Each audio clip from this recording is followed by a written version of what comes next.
कर्पूरगौरं करुणावतारं संसारसारं।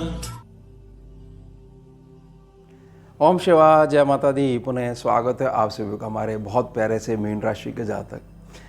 किसी भी सफल व्यक्ति को उसकी सफलता का जो भी शिखर है, जो भी लेवल है, अगर उससे बिल्कुल नीचे गिराना है और सारे प्रयास हमने करके देख लिए हैं, तो एक सरल प्रयास है, अंतिम प्रयास है कि किसी तरीके से उसके आंतरिक मन की भावना में, आंतरिक हृदय की भावना में एक छोटा सा निराशा का बीज अगर आप स्थापित कर देते हो और वह अंकुरित अगर हो गया, यानी कि अमुक जातक को अगर आपने विश्वास दिला दिया कि आप जिस मार्ग पे चल रहे हो ये मार्ग कभी सिद्ध हो ही नहीं सकता, इसलिए प्रयास करना ही व्यर्थ है, यानी ये जो कार्य आप कर ही नहीं सकते, वो गारंटी ले रहा है, तो आपने प्रयास करना ही बंद कर दिया, यानी आपका माइंड सेट जो है चेंज होना शुरू हो गया, तो धीरे धीरे आप अपने पतन को स्वयं वेलकम कर रहे हो। समझे आप इस बात को। और ना केवल वह मार्ग आपका रुकेगा, जबकि ये निराशा का बीज है, ये रुकने वाला नहीं है। ये जीवन के प्रत्येक क्षेत्र में कर्महीनता की भावना को प्रशस्त करते हुए कि कोई फायदा नहीं है, कोई गारंटी नहीं है, कोई निश्चित भविष्य नहीं है, तो इसलिए यह कार्य करने की आवश्यकता ही नहीं है। प्रयास करना ही व्यर्थ है, कोई रिजल्ट नहीं मिलने वाला है। और धीरे धीरे जब ये बड़ा होना शुरू हो जाएगा तो हम एक अंधेरा कोना पकड़ लेंगे, वहाँ बैठ जाएंगे और जो सिस्टम हमारा चल रहा है, जो गोल गोल घूम रहा है, हम उसका एक हिस्सा बन के रह जाएंगे। मैं हमेशा एक ही बात मीन राशि, मीन लगन के जातकों के विषय में कहता हूँ कि हमारी जो स्कैनिंग विद्या की जो रीडिंग है, उसका जो पैनल है, उसमें जब कभी बड़े लेवल पे बदलाव आता है तो मीन राशि होती है या मीन लगन होता है। स्कैनिंग विद्या की कैलकुलेशन है, एस्ट्रोलॉजी की कैलकुलेशन नहीं है। मैं उसके पैनल की रीडिंग हमेशा आपके आगे साझा करता हूँ, प्रार्थना करता हूँ। अब समझिएगा कि महादेव की इच्छा से 2 गुरुपद पे आसीन ग्रह जुलाई के महीने में 26वें डेट होगी, जिसमें मिथुन राशि के ऊपर ये संधि करेंगे। आपस के डिफरेंसेस मिटाते हुए, भूलते हुए संधि करेंगे। अब जब ये गोचरीय व्यवस्था में दोनों गुरुपद पे आसीन ग्रह एक साथ आ जाते हैं तो नेगेटिविटी को ख़त्म होना ही पड़ता है, लेकिन उसका अंश कहीं बच ना जाए तो उसके लिए मेरी निजी प्रार्थना रहेगी, क्या आप ये मानते हो कि यह जो कार्य है आप कर ही नहीं सकते हो, इसलिए आपने प्रयास ही नहीं करा है, या आपकी कैलकुलेशन ऐसी है कि मैं अमुक कार्य को सिर्फ 5 बार ट्राई करके देखूंगा, अगर ये 10 दिन के अंदर 5 बार ट्राई करने पे अगर मेरे फेवर में आ गया तो मैं इसको मानूंगा कि ये कार्य कुछ जो है हो सकता है, नहीं तो मैं बोलूँगा ये कार्य खराब है। आप समझिएगा, इस बात को बहुत अच्छे समझिएगा। बहुत सारे जातक इस तरीके से गोचर व्यवस्था को लेते हैं कि कहाँ बदला ग्रह, हम वैसे के तो वैसे बने हुए हैं, तो ग्रहीय जो व्यवस्था होती है वह चंद्रमा को प्रभावित करती है, सबसे निकट का जो आपका प्लैनेट है। समझिए आप मेरी बात को, यानी जातक की जो सोच है वह जब तक नहीं बदलती है तब तक ग्रह की शुभता का प्रवेश आपकी मानसिकता में नहीं माना जा सकता है ना। अमुक जातक को आप देखिए पहले उनकी विचारधारा कैसी थी और आज के समय में, क्योंकि उनकी संगति इस प्रकार की हो गई है, संकल्प उनका इस प्रकार का हो गया है, उठना बैठना वहाँ पर हो गया है जहाँ पर उनको सपोर्ट मिलता है। कोई भी चीज़ वो करते हैं उसकी प्रत्येक जानकारी, एजुकेशन वो साथ में लेके चलते हैं।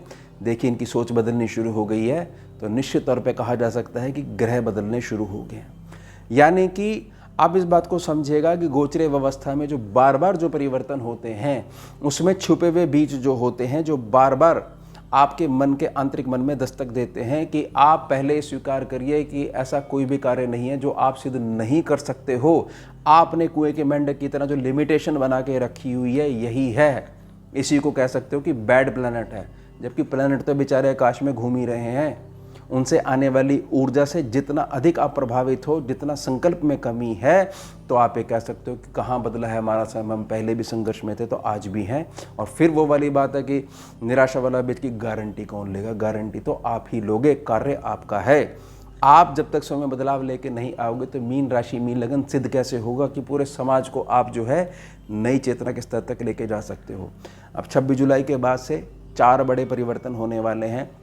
सबसे पहले तो मीन राशि के केवल वही जातक जिन्होंने अपने आप को सीमित करके रखा हुआ है, बहुत जल्दी शरीर भी उनका थक जाता है, कुछ संगत ऐसी है वो कि नहीं हम वहाँ नहीं जा सकते, वो लोग ऐसे बात करते हैं, हमने वहाँ ट्राई नहीं करी, हम 2 बार गए थे 3 बार गए थे, हमें नहीं लगा, तो इस चीज़ को थोड़ा सा बदलना पड़ेगा।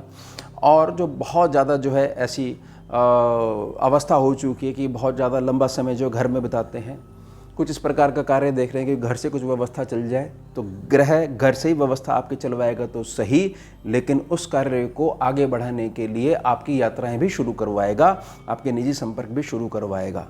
थोड़ा सा आपको अपनी सेहत का ध्यान भी रखना चाहिए, ये माइंड को फ्रेश करना आपने सीखना होगा। मैं केवल उन्हीं जातकों की इस समय बात कर रहा हूँ जो बहुत ज़्यादा इस चीज़ों से घिरे हुए हैं। उसके पश्चात 3 बड़े लाभ मिलने वाले हैं। सबसे पहले तो जो भविष्य आपको दिखता नहीं है कि भविष्य नाम की कोई चीज़ ही नहीं है, स्थिर भविष्य तो कुछ होता ही नहीं है, अभी बड़ी मुश्किल से कुछ चीज़ें सेट हुई हैं और वह भी लगातार ऐसी हिलती रहती है, तो हमें तो यह भी भय बना हुआ है कि हमारी सूखी दाल रोटी भी हमारे पास से ना चली जाए। ये आपका माइंड सेट है, आपने ज़बरदस्ती की चीज़ सोची हुई है। वही हनुमान जी वाली हमेशा मैं आपको जो है प्रार्थना करता हूँ कि भैया वही जाएंगे, बस जो है जामवंत जी ने उनको वापस जो है रिमाइंड करवाया है कि आप ये हो, महादेव का अंश हो आप, और आप जो है एक कोने में बैठ गए हो और बताइए आप सबको देख रहे हैं और हम तो आप पे आश्रित हैं, तो आपको ही आगे बढ़ना होगा। तो आप अपनी शक्ति पहचानिए, अपनी वैल्यू पहचानिए। उसके पश्चात कर्म क्षेत्र को एक नया आधार मिलेगा। नए प्रकार के लोगों से जब भेंट होती है तो हमारे को चीज़ समझ में आती है कि इन चीज़ों का दौर चला हुआ है, यह चीज़ जो है नए दौर में आई है, किसमें लाभ है उस पर रिसर्च भी होती है, उससे रिलेटेड एजुकेशन भी लेनी पड़ती है। इसका मतलब यह नहीं है कि हमारे को तो एक नाप तोल के कैलकुलेशन दे दीजिए तो हम इसमें हाथ डालेंगे और हम अपना प्रॉफिट निकालते हुए और चुपचाप जाके जो है बड़ी सरल तरीके से अपना जीवन जिएंगे ना। इसमें बहुत ज़्यादा जो है सफलता बहुत लंबे समय तक नहीं मिल सकती है, क्योंकि आपने सिर्फ एक पॉइंट पे जोर दे दिया, गारंटी जो है, जो रिस्क मैनेजमेंट है वो आप उसमें चक्कर में नहीं पड़ना चाहते हो, इसलिए ये चीज़ जो है स्थिर लंबे समय तक नहीं रह सकती है। साथ ही साथ समझिएगा इस बात को, कई बार जातक का महादेव ने ऐसा भाग्य निश्चित करा होता है कि आपकी दाल रोटी अमुक स्थान से फिक्स्ड है, लेकिन हम जो है बहुत ज़बरदस्ती करते हुए कि हम तो बाहर जो है ट्रैवल करके ये अप डाउन नहीं कर सकते, बाहर जाके संपर्क स्थापित नहीं कर सकते, हमने बहुत करके देखा हुआ है। समय की परिभाषा समझिए, समय का एक बड़ा अच्छा गुण है, वह बदलता रहता है। तो आप ये कैसे मान के बैठे हुए हैं कि कुछ जो समय बीता है बेशक वो विपरीत बीता हुआ होगा तो वह बदलेगा ही नहीं या बदल नहीं रहेगा आपके लिए। समझिएगा इस बात को, तो ये ध्यान रखिएगा। ये 4 बड़े क्षेत्रों में लाभ मिलने वाला है। मैंने उन जातकों के लिए विशेष तौर पर निजी प्रार्थना करी है कि जो जातक एक सीमित क्षेत्र से बंध के बैठ गए हैं, और उनके अलावा जो जातक ऐसे हैं जो अच्छा भला ट्रैवल कर रहे हैं, अच्छी वाली जॉब में हैं, अच्छे वाले व्यापार में हैं, तो ये ध्यान रखिएगा आप आपकी सफलता की कुंजी हो, ना कि वह रिलेशन कि अमुक व्यक्ति का हमने जो है बहुत अच्छे तरीके से कल्याण करा है इसलिए प्रकृति यह कहती है कि भाई या धर्म यह कहता है उसको करनी चाहिए। नहीं, मेरी निजी प्रार्थना है जिसने आपके पास आके मदद मांगी है तो वह तो आश्रित है। अब आश्रित से पुनः मदद मांगना यह ठीक नहीं है। आप देने वाले थे, देने वाले हो और देने वाले ही बने रहो, ऐसी ही आपने महादेव से प्रार्थना करनी है। ये संकल्प ही आपको लगातार आगे बढ़ाता रहेगा। याद रखिएगा, ग्रहों के काम करने का तरीका जो है वह सबसे ज़्यादा जो फर्क डालता है, ये जो गोचरीय व्यवस्था है ना, जो चंद्र राशि की व्यवस्था होती है, ये आपकी सोच पे फर्क डालता है। धर्म के आधार पर अगर अपनी सोच के साथ समन्वय स्थापित करना सीख जाते हो, एकाग्रता आपके अंदर आ जाती है, तो ग्रह तो आपके ठीक ही चल रहे हैं। बार बार गोचरीय व्यवस्था में झांकने की आवश्यकता पड़नी ही नहीं चाहिए, होती ही नहीं है। आपको तो लेसन लर्न करना है। समझे आप मेरी बात को? जो बड़ा आदमी है वो अपने माइंड सेट के दम पे चलता है, ना कि इस दम पे चलता है कि अमुक ग्रह उसको अगर ऐसा बता रहा है और फल जो है इस प्रकार का सम्मुख निकल के आ रहा है, क्योंकि अमुक विद्वानों का 1% इस बात पे जोर दे रहा है, इसलिए वो ये बोल देगा, वही निराशा वाली बीच वाली बात कि भाई अमुक व्यक्ति ने कहा है कि तुम्हें अगर ऐसे मुड़ोगे तो सफलता मिलेगी, हमने मुड़ लिए। आपकी एजुकेशन क्या कहती है, उस विषय की जानकारी क्या कहती है? तब भी संभावना है, तब भी संभावना बनी हुई है, आगे भी बनी रहेगी। उसके साथ जो आंतरिक भावना आपकी जुड़ती है वह बताती है कि फल मीठा होने वाला है या कैसा होने वाला है। क्योंकि बीज तो उसमें जो खाद पानी है वह आपकी भावना ही है। तो ध्यान रखिएगा, ये निजी प्रार्थना रहेगी।